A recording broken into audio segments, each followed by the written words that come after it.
ಅವರೇ ಎಲ್ರಿಗೂ ನಮಸ್ಕಾರ. ಕೊಡ್ತೀನಿ. ಬಹಳ ಖುಷಿ ಆಗ್ತಾ ಇದೆ. ಅಂದರೆ ಪೂರ್ಣಚಂದ್ರ ಸರ್ ಹೇಳಿದಾಗೆ ನಾನು ಸೆಟ್ಟಿಗೆ ಲೇಟಾಗಿ ಹೋಗಿಲ್ಲ, ಲಾಸ್ಟ್ ಆಗಿ ಸಿನಿಮಾ ತಂಡಕ್ಕೆ ಲಾಸ್ಟ್ ಆರ್ಟಿಸ್ಟ್ ಆಗಿ ನಾನು ಸೇರ್ಪಡೆ ಆಗಿದ್ದಷ್ಟೇ. ಬಟ್ ಬಹಳ ಖುಷಿ ಇದೆ ನನಗೆ.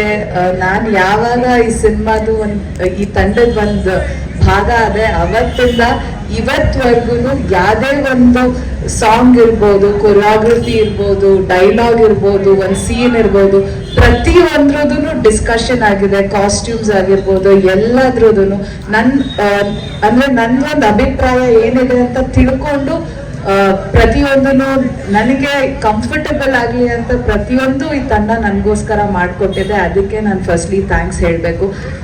ಸತೀಶ್ ಸರ್ ಕೂಡ ಯಾವುದೇ ನನ್ನ ಸೀನ್ ಇದ್ರು ಅಷ್ಟೇ ಅವರೇ ಬಂದು ಅವರೇ ಮಾನಿಟರ್ ಮುಂದೆ ನಿಂತ್ಕೊಂಡು ತುಂಬಾ ಸಪೋರ್ಟ್ ಮಾಡಿ ಡೈಲಾಗ್ಸ್ ಆಗಿರ್ಬೋದು, ಈ ಡೈಲಾಗ್ಸ್ ಒಂಚೂರು ಹೀಗೆ ತಗೊಳ್ಳೋಣ ಅಂತ. ಅಂಡ್ ಎಲ್ಲದಕ್ಕಿಂತ ನಂಗೆ ಬಹಳ ಖುಷಿ ಆಗಿದ್ದು ಈ ಸಿನಿಮಾದಲ್ಲಿ ನಾನು ಕೆಲಸ ಮಾಡ್ಬೇಕಾದ್ರೆ ಯಾವುದೋ ಒಂದು ಸೆಟ್ ಅಂತ ಅಂದ್ರೆ ಇವಾಗ ಈ ಪಾತ್ರನ ಹೀಗೆ ಇರ್ಬೇಕು ಅಥವಾ ಈ ಲೈನ್ ಹೀಗೆ ತಗೋಬೇಕು ಅಂತ ನನ್ಗೆ ಯಾವತ್ತೂ ಯಾರೂ ಅದನ್ನ ಕಡಾಖಂಡಿತವಾಗಿ ಯಾರ್ದು ಹೇಳಲಿಲ್ಲ. ನಿಮ್ಗೆ ಫ್ಲೋ ಅಲ್ಲಿ ಈ ಪಾತ್ರಕ್ಕೆ ನಿಮ್ಗೆ ಏನ್ ಅನ್ಸುತ್ತೆ ಆ ಪಾತ್ರದ ಬಗ್ಗೆ, ಅಂಬಿಕಾ ಅನ್ನೋ ಪಾತ್ರ ಒಂದು ಹೂ ಮಾರ ಹುಡುಗಿ, ಸೊ ಆ ಪಾತ್ರಕ್ಕೆ ನಿಮ್ಗೆ ಏನು ಕರೆಕ್ಟ್ ಅನ್ಸುತ್ತೆ ಅದನ್ನ ಮಾಡಿ ಅಂತ. ಬಹಳ ಕಡೆ ಬಹಳ ಸೀನ್ಗಳನ್ನ ನಾವು ಡೈಲಾಗ್ಸೇ ಬರ್ದಿರ್ಲಿಲ್ಲ, ಅದು ಹಂಗೆ ತುಂಬಾ ಕಡೆ ಇಂಪ್ರೊವೈಸ್ ಆಗ್ತಾ ಹೋಯ್ತು. ಡೈಲಾಗ್ಸ್ ಆಗಿರ್ಬೋದು, ಒಂದ್ ಡೈಲಾಗು ಒಂದ್ ಕೌಂಟರ್ ಡೈಲಾಗ್, ಅದೇ ತರ ಡಬ್ಬಿಂಗ್ ಅಲ್ಲೂ ಕೂಡ ಎಷ್ಟೊಂದ್ ಕಡೆ ಅದೇ ತರ ಇಂಪ್ರೊವೈಸೇಷನ್ ಆಯ್ತು. ಅಂಡ್ ಮಾದೇವ ಏಳೋ ಮಾದೇವ ಹಾಡು ಬಂದಾಗ ಅನ್ಸುತ್ತೆ ಇದನ್ನ ನನ್ ಪೋರ್ಷನ್ ಅದೇನ್ ನೋಡಿದ್ರೆ ಅದನ್ನ ಶೂಟ್ ಮಾಡಿದಾಗ 2 ಗಂಟೆ ಆಗಿತ್ತು. ನಂಗೆ ಡಾನ್ಸ್ ಮಾಡ್ಬೇಕು ಅಂತ ಗೊತ್ತಿರ್ಲಿಲ್ಲ.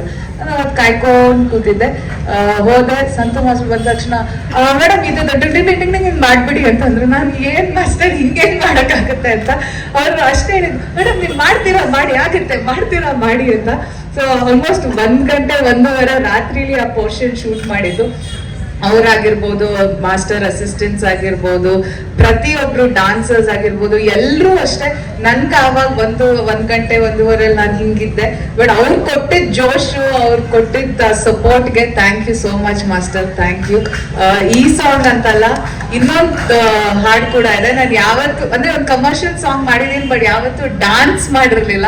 ಸೊ ಅದ್ ಮತ್ತೊಂದು ಸಾಂಗ್ ಕಾಂಬಿನೇಷನ್ ಅಲ್ಲಿ ಒಂದು ರೊಮ್ಯಾಂಟಿಕ್ ಸಾಂಗ್ ಇದೆ. ಅದಕ್ಕಂತ ಮಾಸ್ಟರ್ ಚೆನ್ನಾಗಿ ಡಾನ್ಸ್ ಮಾಡಿಸಿ ನಾನು ಫುಲ್ ಖುಷಿ ಪಡ್ಕೊಂಡು ಡಾನ್ಸ್ ಮಾಡಿದ್ದೀನಿ ಆ ಸಾಂಗ್ಗಂತೂ.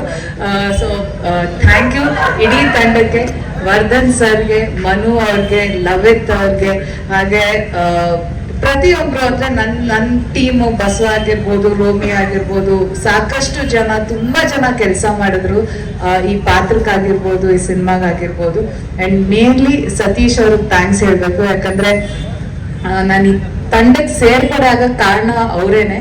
ಒಂದ್ಸತಿ ಎಲ್ಲೋ ಭೇಟಿಯಾಗಿ ಅದಾಗಿದ್ 2 ದಿನಕ್ಕೆ ನನ್ಗೆ ಫೋನ್ ಮಾಡಿದ್ರು, ಈ ತರ ಒಂದ್ ಸಿನಿಮಾ ಮಾಡ್ತಾ ಇದೀವಿ, ಏನು ನಿಮ್ಗೆ ಫೋರ್ಸ್ ಇಲ್ಲ, ನೀವ್ ಒಂದ್ಸತಿ ಕತೆ ಕೇಳಿ, ನೀವ್ ಕತೆ ಕೇಳಿದ್ಮೇಲೆ ನಿಮ್ಗೆ ಇಷ್ಟ ಆಯ್ತು ಅಂದ್ರೆ ಆಮೇಲೆ ಮುಂದೆ ನಾವ್ ನೋಡೋಣ ಅಂತ. ಮನು ಅವ್ರು ಬಂದ್ರು, 20 ಮಿನಿಟ್ಸ್ ಅಷ್ಟೇ ಮನು ಅವ್ರು ನನಗೆ ಕತೆ ಹೇಳಿದ್ದು. ಮೇಡಮ್ ಹಿಂಗೆ ನಿಮ್ ಪಾತ್ರ ಹಿಂಗೆ ಆಗುತ್ತೆ ಅಂತ ಹೇಳಿದ್ರು. ನಾನು ಆಮೇಲೆ ಇಮಿಡಿಯೇಟ್ ಆಗಿ ಕಾಲ್ ಮಾಡಿ ಹೇಳ್ದೆ ಸತೀಶ್ ಅವ್ರಿಗೆ, ಇಲ್ಲ ನನ್ಗೆ ಈ ಪಾತ್ರ ಇಷ್ಟ ಆಯ್ತು, ನನ್ಗೆ ಅದು ಕ್ಯಾರೆಕ್ಟರ್ ಗ್ರಾಫ್ ಏನಿದೆ ಅದು ತುಂಬಾ ಇಷ್ಟ ಆಗಿದೆ, ಸೊ ನಾನು ಮಾಡ್ತೀನಿ ಅಂತ. ಸೊ ಅವತ್ತಿಂದ ಖುಷಿಯಾಗಿ ನನ್ನನ್ನ ಈ ತಂಡಕ್ಕೆ ಒಂದು ಭಾಗ ಮಾಡಿಕೊಂಡು ಶೂಟಿಂಗ್ ಅಲ್ಲಾಗಿರ್ಬೋದು, ಎಲ್ಲಾ ಕಡೆ ಆಗಿರ್ಬೋದು, ನನ್ನ ತಂದೆ ಪಾತ್ರ ಮಾಡಿದ್ದಾರೆ ಮಾದೇವ್ ಸರ್, ಎಲ್ರಿಗೂ ನಾನು ಥ್ಯಾಂಕ್ಸ್ ಹೇಳಕ್ ಇಷ್ಟಪಡ್ತೀನಿ. ಸಾಕಷ್ಟು ಜನ ಕಲಾವಿದರಿದ್ದಾರೆ, ಇನ್ನೂ ಸಾಕಷ್ಟು ಜನ ಬರಕ್ ಆಗಿಲ್ಲ ಇವತ್ತು, ಬಟ್ ಎಲ್ರಿಗೂ ಥ್ಯಾಂಕ್ಸ್ ಹೇಳಕ್ ಇಷ್ಟಪಡ್ತೀನಿ. ಎಲ್ಲರೂ ಬಹಳ ಚೆನ್ನಾಗಿ ಮಾಡಿದ್ದಾರೆ. ನಾನು ಡಬ್ಬಿಂಗ್ ಟೈಮಲ್ಲಿ ನೋಡಿದೆ. ಸೊ ಎಲ್ರಿಗೂ ಥ್ಯಾಂಕ್ ಯು. ಅಂಡ್ ನಿಮ್ಗೆಲ್ರಿಗೂ ಈ ಹಾಡು ಇವತ್ತು ಏನು ಮೊದಲನೇ ಹಾಡು ಈ ದೇವಸ್ಥಾನದಲ್ಲಿ ಬಿಡುಗಡೆ ಆಗಿದೆಯೋ, ಆ ಮಾದೇವನ ಆಶೀರ್ವಾದದೊಂದಿಗೆ ಈ ಮಾದೇವ ಹಾಡು ನಿಮ್ಗೆಲ್ರಿಗೂ ಇಷ್ಟ ಆಗಿದೆ ಅಂತ ಅನ್ಕೊಂತೀನಿ. Thank you. ಮತ್ತೆ ಇಲ್ಲಿ ಬಂದಿರೋಂಥ ಎಲ್ಲ ಮೀಡಿಯಾದವ್ರಿಗೂ ಥ್ಯಾಂಕ್ ಯು ವೆರಿ ಮಚ್.